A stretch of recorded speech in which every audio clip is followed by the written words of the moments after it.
പ്രിയപ്പെട്ട കുട്ടികളെ, നമ്മളിന്ന് ലെറ്റർ മാത്ത് എന്ന ചാപ്റ്ററാണ് പഠിക്കുന്നത്. ലെറ്റർ മാത്ത് എന്ന ചാപ്റ്ററിനകത്ത് ലെറ്റേഴ്സ്, പേര് പോലെ തന്നെയാണ്, ലെറ്റേഴ്സ് ഉപയോഗിച്ച് നമ്മൾ അതിനെ റെപ്രസെൻ്റ് ചെയ്യുന്നു. അപ്പോൾ എങ്ങനെയാണെന്ന് നോക്കാം. ഇവിടെ ഒരു ചെറിയ ക്വസ്റ്റ്യനോട് കൊടുത്തിരിക്കുന്നത് എന്താണെന്ന് നോക്കിയോ. 5 സെൻറ്റിമീറ്റർ ലോങ് ലൈൻ ഒരെണ്ണം കൊടുത്തിട്ടുണ്ട്. എന്നിട്ട് അവർ പറഞ്ഞിരിക്കുന്നത് next mark a point on it 1 centimetre from the right end. ഇവിടെ നിന്ന് ഇത് 5 സെൻറ്റിമീറ്റർ നീളമുള്ള ഒരു വരയാണ്. 5 സെൻറ്റിമീറ്ററാണിത്. ഇവിടെ നിന്ന് ഞാൻ 1 സെൻറ്റിമീറ്റർ മാറ്റി ഇവിടെ ഒരു മാർക്കിംഗ് നടത്തി. അപ്പോൾ ഇതിൻ്റെ ലെങ്ത് എന്ന് പറയുന്നത് എത്രയാണ്? അതായത് 5-ൽ നിന്ന് 1 കുറയ്ക്കുന്നതായിരിക്കില്ലേ ഈ ലെഫ്റ്റ് എൻഡിലുള്ള ഈ ലൈനിൻ്റെ ലെങ്ത്. 5 - 1 ആയിരിക്കില്ലേ 4. അപ്പോൾ ഈ ലെങ്ത് എന്ന് പറയുന്നത് 4 ആയിരിക്കും. ക്ലിയർ അല്ലേ? അത് വിവിധ തരത്തിൽ ഇവിടെ അടയാളപ്പെടുത്തി ഇവിടെ കാണിച്ചിട്ടുണ്ട്. അപ്പം നമ്മൾ ആ ഒരു ലിസ്റ്റ് ഇതുണ്ട്. 5 സെൻറ്റിമീറ്റർ ഇവിടെ പറയുന്നുണ്ട്. 5 centimetre minus distance from the right end equal to distance from the left end. അതായത് 1 സെൻറ്റിമീറ്റർ തന്നെയെന്നൊന്നും അല്ല. ഇപ്പോൾ ഈ നീളമുള്ള ലൈൻ എടുത്താൽ ഞാൻ ഇവിടെ ഒരു 2 സെൻറ്റിമീറ്റർ ലെങ്ത്തിൽ മാറ്റി കുത്തിട്ടു. ഇത് 5 സെൻറ്റിമീറ്റർ ലെങ്ത്താണ് എങ്കിൽ ഈ ലെങ്ത് കണ്ടുപിടിക്കാൻ എന്ത് ചെയ്താൽ മതി? 5 - 2 ആയിരിക്കും. That is equal to 3. അപ്പോൾ ഈ 5 - 2 എന്ന് പറയുന്നത് എന്തിന് ഈക്വലാണ്? ഈ 3ക്ക് ഈക്വൽ ആയിരിക്കും. കറക്റ്റ് അല്ലേ? മനസ്സിലാവുന്നുണ്ട്. 5-ൽ നിന്ന് 2 കുറയ്ക്കുന്നത് തുല്യമായിരിക്കും 5 - 2 എന്ന് പറയുന്നത് ഈ വാല്യൂ. അപ്പോൾ അങ്ങനെ ആകുമ്പോൾ നമ്മൾ ലെറ്റേഴ്സ് ഉപയോഗിച്ചാൽ റൈറ്റ് എൻഡിൽ നിന്ന് നമ്മൾ എത്രയാണ്, ഞാനിപ്പോൾ മുമ്പേ അവർ പർട്ടിക്കുലറായിട്ട് അവർ 1 സെൻറ്റിമീറ്റർ എന്ന് പറഞ്ഞു, പിന്നെ 2 സെൻറ്റിമീറ്റർ പറഞ്ഞു. ഇനി പറയുക ഈ 5 സെൻറ്റിമീറ്റർ ലോങ് ലൈന് എവിടെയോ ഒരു മാർക്കിംഗ് നടത്തി. അപ്പോൾ ഈ ദൂരം നമുക്ക് അറിഞ്ഞുകൂടാ. അപ്പോൾ ഈ ദൂരത്തിന് ഞാൻ 6 എന്ന് വിളിച്ചാൽ ഇവിടെ ലെങ്ത് ഈക്വൽ ടു എന്ത് പറയും? ഈ ലെങ്ത് എന്ന് പറയുന്നത് എന്തിന് ഈക്വലാണ്? 5 - 6 ഈക്വലാണ്. അതാണ് ഇവിടെ മെൻഷൻ ചെയ്തിരിക്കുന്നത്. മനസ്സിലാവുന്നുണ്ടോ? സോ ആ ഒരു കോൺസെപ്റ്റ് പ്രകാരം നമുക്ക് ഈ ക്വസ്റ്റ്യൻസിലേക്കൊന്ന് പോകാം. ഏതാണ് നമ്മുടെ എക്സസൈസിലെ questions? The picture below show a line drawn from a point on another line. ഒന്നാമത്തെ question, in what all ways can we say the relation between the angle marked on the left and right of the top line. ഏതൊക്കെ രീതിയിൽ നമുക്ക് ഇതിൻ്റെ answers എഴുതാമെന്ന് ചോദിച്ചിട്ടുണ്ട്. അതായത് in what all ways can we say the relation between the angles mark, ഈ വരയുടെ മുകളിലുള്ള ഈ ആംഗിളും തമ്മിലുള്ള റിലേഷൻ ഏതെല്ലാം രീതിയിൽ എഴുതാമെന്ന് ചോദിച്ചിട്ടുണ്ട്. ഓക്കെ, നമ്മൾ ഒരു പ്രൊട്രാക്ടർ വെച്ച് മെഷർ ചെയ്യുകയാണെങ്കിൽ ഈ ആംഗിൾ ഫുള്ളായിട്ട് 180 ആണെന്ന് നിങ്ങൾക്കറിയാലോ. അപ്പോൾ ഞാൻ ഇവിടെ ഇതെനിക്കൊരു 60 ആണ് കിട്ടിയതെങ്കിൽ ഈ ആംഗിൾ എന്ന് പറയുന്നത് എന്താണ്? നമുക്ക് 180 - 60 എന്ന് പറഞ്ഞാൽ പോരെ. അതായത് 120 ആയിരിക്കുമല്ലോ. ഇത് ഉറപ്പല്ലേ? അപ്പോൾ നമ്മൾ ഈ റിലേഷൻ ടീച്ചറൊന്ന് എഴുതാം. എന്താണ്? 2 angles marked on the left and right of the top line form a straight line. അല്ല, ലെഫ്റ്റിലും റൈറ്റിലും ഉള്ള ആംഗിൾസ് രണ്ടും കൂടി ചേരുമ്പോൾ എന്ത് കിട്ടും? നമുക്കൊരു സ്ട്രേറ്റ് ലൈൻ കിട്ടും. അപ്പോൾ ഒരു ആംഗിളിനെ ഇതിനെ നമുക്ക് റൈറ്റ് സൈഡിലെ ആംഗിൾ എന്ന് ഇതിനെ ലെഫ്റ്റ് എന്ന് വിളിച്ചു കഴിഞ്ഞാൽ left angle equal to 180 minus right angle. Okay, പിടിയിട്ട് ഇതാണ് ആ റിലേഷൻ എന്ന് പറയുന്നത്. അതായത് രണ്ടും കൂടി ചേർന്ന് ലെഫ്റ്റ് ആംഗിളും റൈറ്റ് ആംഗിളും കൂടെ ആഡ് ചെയ്താൽ ലെഫ്റ്റും റൈറ്റും കൂടി ആഡ് ചെയ്താൽ നമുക്ക് 180 കിട്ടും. അങ്ങനെ 180 കിട്ടുന്ന നേരം സ്ട്രേറ്റ് ലൈനെ നമ്മൾ പറയുന്ന ഒരു പേരാണ് കേട്ടോ, ലീനിയർ പെയർ. അതോടെ കൂടെ ടീച്ചറെന്ന് പറഞ്ഞേക്കാം, ലീനിയർ പെയർ. അല്ലെങ്കിൽ ഒരു പേരെന്താണെന്നറിയോ? Supplementary angles. എന്താണ്? സപ്ലിമെൻ്ററി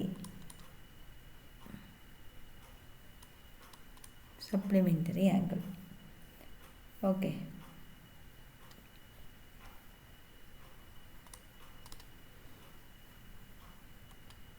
നമ്മൾ ഈ ഇംഗ്ലീഷ് ലെറ്റേഴ്സ് ഉപയോഗിച്ച് ഇവിടെ അല്ലായിരുന്നു എഴുതേണ്ടത്. ഇവിടെ ജസ്റ്റ് ഈ ഒരു പോയിന്റ് എഴുതി അങ്ങ് നിർത്തിയാൽ മതി കേട്ടോ, വേറെ ഒന്നുമില്ല.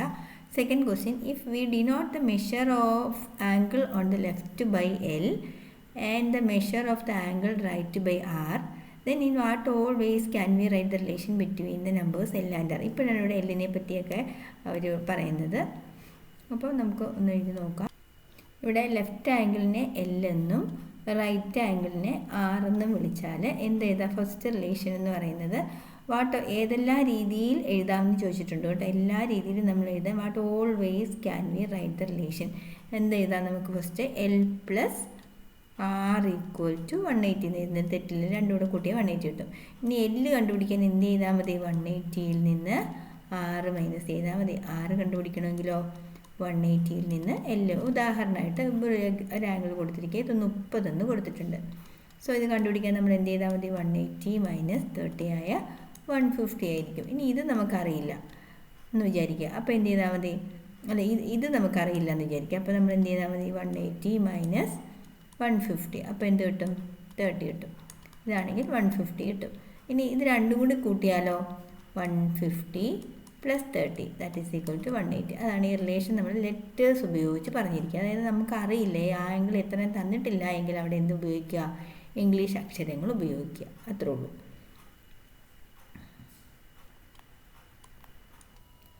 അടുത്ത third question. In all cases L and R between what numbers? എല്ലിൻ്റെയും ആറിൻ്റെയും വാല്യൂ എവിടെയാണ്? അപ്പോൾ ഇവിടെ നോക്കുക, ഇപ്പോൾ നമ്മളൊരു ആംഗിൾ വരച്ചു എങ്കിൽ ഇത് മുഴുവനും കൂടിയാണല്ലോ എന്തായാലും 180 വരുന്നത് അല്ലേ? അപ്പോൾ ഒന്നെങ്കിൽ എല്ലിൻ്റെ വാല്യൂ അല്ലെ എല്ലിൻ്റെയോ ആറിൻ്റെയോ വാല്യൂ ഒരിക്കലും എന്താവില്ല? 180യേക്കാളും കൂടുതലാവാൻ യാതൊരു സാധ്യതയില്ല. എന്ത് ചെയ്യും? 180യേക്കാളും ചെറുതായിരിക്കും. ചെറുതെന്ന് സൂചിപ്പിക്കുന്നതിനുള്ള സിമ്പിൾ അത് കേട്ടോ, ലെസ് ദാൻ എന്ന് പറയും. അപ്പം പിന്നെ ഒരു കാരണവശാലും ഇത് എന്ത് വരില്ല, ഇത് സ്ട്രെയിറ്റ് ലൈൻ 0യാണ്. ഇത് 0 മുതൽ 180 വരെയാണ് പ്രൊട്രാക്ട്. നിങ്ങൾ പ്രൊട്രാക്ട് കണ്ടിട്ടുണ്ടല്ലോ. അപ്പോൾ 0യ്ക്ക് താഴെ എന്തായാലും പോലെ അത് എല്ലിൻ്റെ വാല്യൂ ഒരിക്കലും എന്ത് സംഭവിക്കില്ല? എല്ലിൻ്റെയും ആറിൻ്റെയും വാല്യൂ ഒരു കാരണവശാലും 0നേക്കാളും ചെറുതാവാനും സാധ്യതയില്ല, 0നേക്കാളും വലുതായിരിക്കും. അപ്പോൾ in between L and value of എന്താണ്? Value of L and R in between 0 and 180. Okay, അതായത് 0യേക്കാളും ഗ്രേറ്റർ ആയിരിക്കും ആൻഡ് ലെസ് ദാൻ 180 ആയിരിക്കും. 0നേക്കാളും വലുതും 180യേക്കാൾ താഴെയുള്ള സംഖ്യയായിരിക്കും എന്ത്? ഈ എല്ലിൻ്റെയും ആറിൻ്റെയും വാല്യൂ എന്ന് പറയുന്നത്. ഓക്കെ, ഒന്ന് ഞാൻ ഒന്നുകൂടി വ്യക്തമായിട്ട് എഴുതി കാണിക്കാം.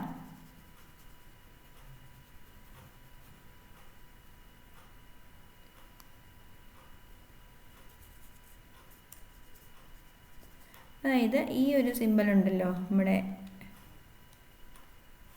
ഈ ഒരു സിംഗിൾ നിങ്ങൾ ലെസ് ദാൻ, അതായത് നിങ്ങൾ ലെസ് ദാൻ ഗ്രേറ്റർ ദാൻ പഠിച്ചിട്ടുണ്ടല്ലോ ചെറിയ ക്ലാസ്സിൽ ഇല്ലേ?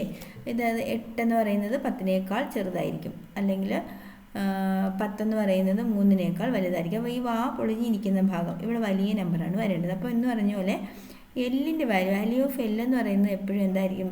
0നേക്കാൾ വലുതും 180നേക്കാൾ ചെറുതുമായിരിക്കും. അതുപോലെ ആറിൻ്റെ വാല്യൂ 0നേക്കാൾ വലുതും 180യേക്കാൾ ചെറുതുമായിരിക്കും. Okay, each angle must be greater than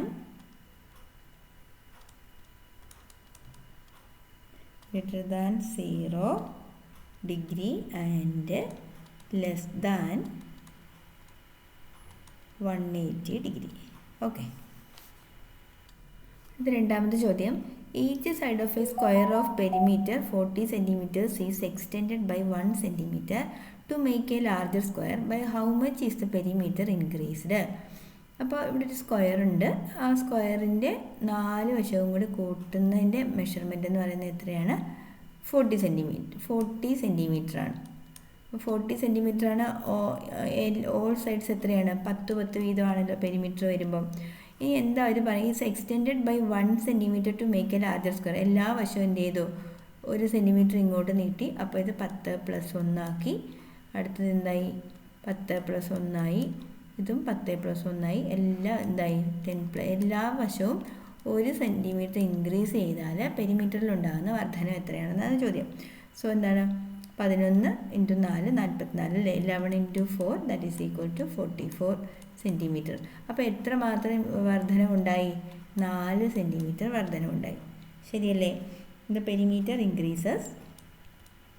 the perimeter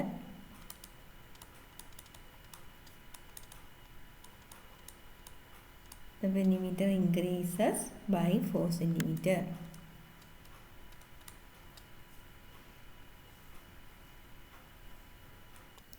Step ആയിട്ട് എഴുതി തരാം കേട്ടോ. Perimeter of a square 40 cm. One side is equal to 40 by 4, that is equal to 10 cm. The new square has a side length equal to 1 cm. That is 10 plus 1 increase in that is equal to 11 cm. Then perimeter of new square is equal to 11 into 4, that is equal to 44 centimeter. The increase in perimeter equal to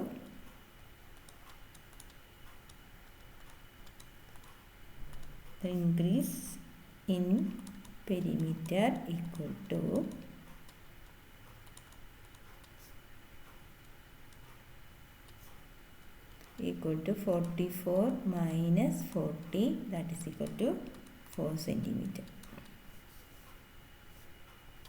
രണ്ടാമത്തെ ചോദ്യം, if the side of the square perimeter is 60 cm are extended like this, what would be the perimeter of the large square? If the sides of the square of perimeter 60, എന്താണ് പുതിയ സ്ക്വയറിൻ്റെ perimeter തന്നിട്ടുണ്ട്. Perimeter equal to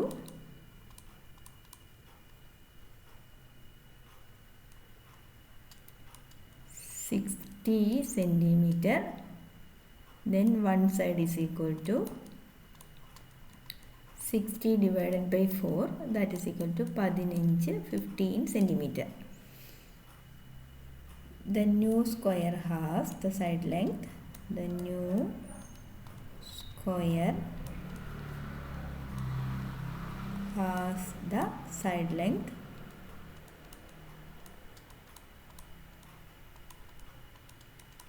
15 plus 1, that is equal to 16 centimeter. The new perimeter equal to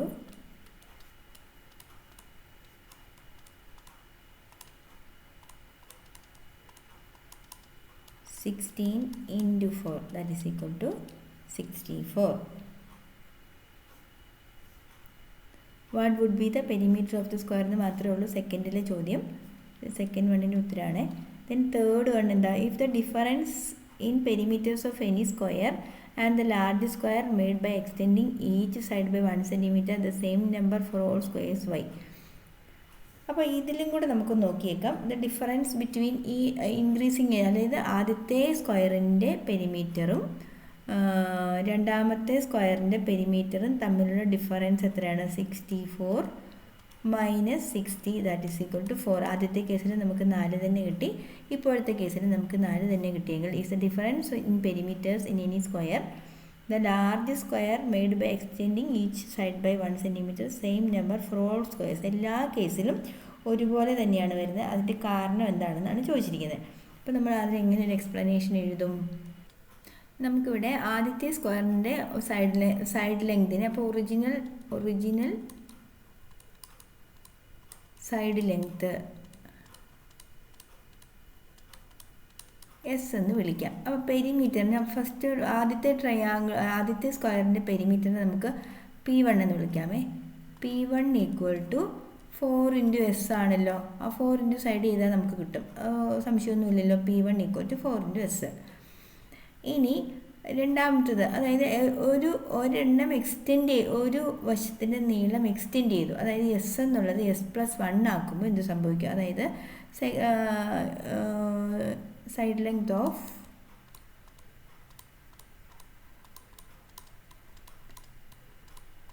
nu square. അപ്പം നമുക്കതിനെ S+1 എന്ന് വിളിക്കാമല്ലോ. ആ side ലെങ്തിൻ്റെ കൂടെ ഒന്നുകൂടെ കൂട്ടുന്നു. അപ്പോൾ പുതിയ പെരിമീറ്ററിനെ P2 എന്ന് വിളിച്ചാൽ 4 ഇൻറ്റു S+1 ആണല്ലോ. അതായത് 4S + 4, അതായത് ഇങ്ങനെ വിളിക്കണം, 4 ഇൻറ്റു എസും 4 ഇൻറ്റു 1ഉം കൂടെ. ഇനി നോക്കുക, നമുക്ക് P2 മൈനസ് P1, ഡിഫറൻസ് അല്ലേ ചോദിച്ചിരിക്കുന്നത്. P2 എന്താണ്?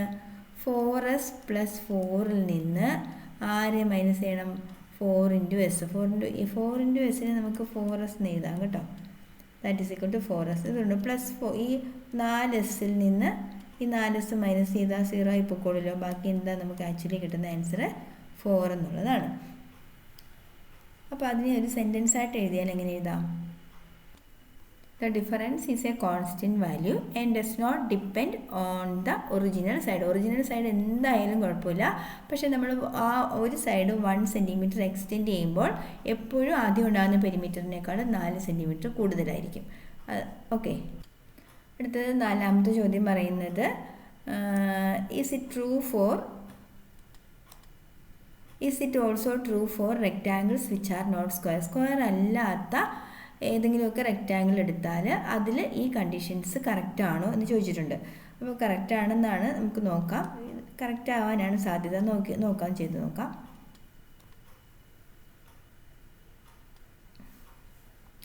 ആദ്യം നമുക്ക് എന്താ പെരിമീറ്റർ ഓഫ് എ റെക്റ്റാങ്കിൾ അറിയാം. Perimeter of A rectangle 2 × L+B ആണല്ലോ, സംശയമൊന്നുമില്ലല്ലോ. ഇനി ലെങ്തും ബ്രെഡ്ത്തും നമ്മൾ എന്ത് ചെയ്യുന്നു? 1 സെൻറ്റിമീറ്റർ എക്സ്റ്റെൻഡ് ചെയ്യുന്നു അല്ലേ? ഇത് ഒറിജിനലാണ്, ഒറിജിനൽ പെരിമീറ്റർ. അടുത്ത ന്യൂ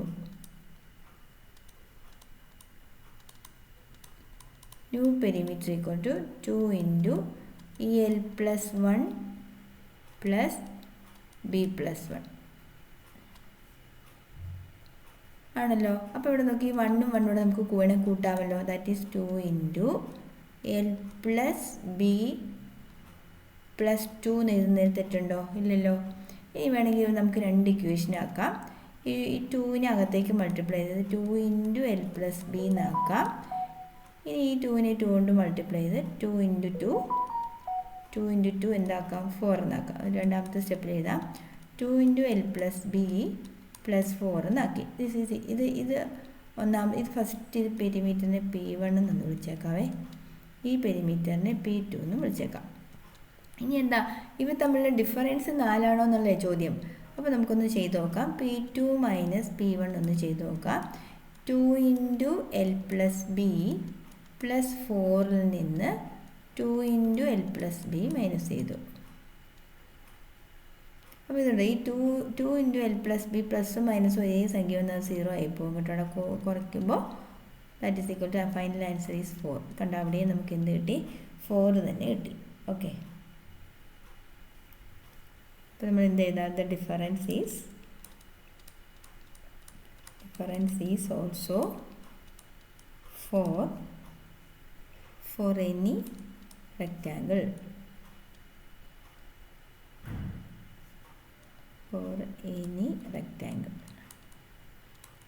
Okay. അഞ്ചാമത്തെ question. If the perimeter of the larger rectangle denoted by P and the perimeter of the original small rectangle is denoted by S, in what all ways can we write the relation between these two numbers? അപ്പോൾ ആദ്യത്തെ റെക്റ്റാങ്കിളിൻ്റെ പെരിമീറ്ററിനെ നമ്മൾ എന്തെന്ന് വിളിച്ചു? P എന്ന് വിളിച്ചു. 1 centimetre larger റെക്റ്റാങ്കിളിനെ P എന്ന് വിളിച്ചു. Smaller റെക്റ്റാങ്കിളിനെ നമ്മൾ എന്തെന്ന് വിളിച്ചു? S എന്ന് വിളിച്ചു. എങ്കിൽ ഇത് തമ്മിലുള്ള ഡിഫറൻസ് എത്രയായിരുന്നു? രണ്ടും കൂടെ മൈനസ് ചെയ്ത് നമുക്ക് 4 അല്ലായിരുന്നു കിട്ടുന്നത്. അപ്പോൾ നമുക്ക് എന്തൊക്കെ റിലേഷൻസ് എഴുതാം?